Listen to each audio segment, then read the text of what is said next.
соли ҷорӣ дар ноҳияи Ёвон дар майдони 22572 гектар замин гузарондани кишт пешбинӣ гардидааст. Аз ин майдон 21947 гектарро заминҳои кораи обӣ ташкил медиҳанд, ки имконияти асосӣ барои истеҳсоли маҳсулоти кишоварзии ноҳия ба ҳисоб меравад.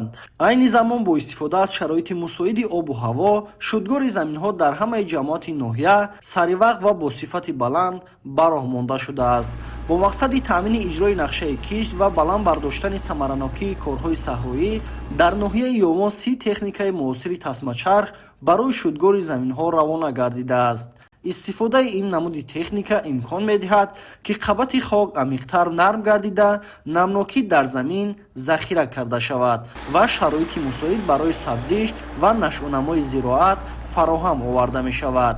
мутахассисони соҳа истифодаи техникаи тасмачархро яке аз омилҳои муҳими баланд бардоштани ҳосилнокии замин арзёбӣ менамоянд.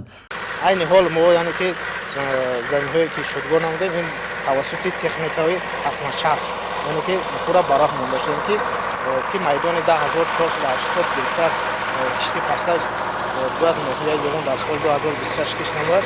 мо азм гирифтем ки бо тавассути яъне ки техникаи тасмачарх шудгорро бароҳ монда. корҳои шудгор бо ҷалби хоҷагиҳои деҳқонӣ, ташкилотҳои кишоварзӣ ва мутахассисони соҳа дар ҳамаи қитъаҳои замин идома дошта, деҳқонон талош доранд аз рӯзҳои мусоиди обу ҳаво самаранок истифода баранд.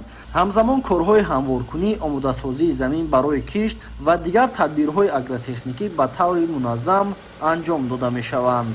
татбиқи пурра ва саривақтии нақшаи корҳои саҳроӣ имкон медиҳад, ки кишти зироати асосӣ дар муҳлатҳои муайяншуда анҷом ёфта, барои гирифтани ҳосили фаровон заминаи мусоид фароҳам гардад.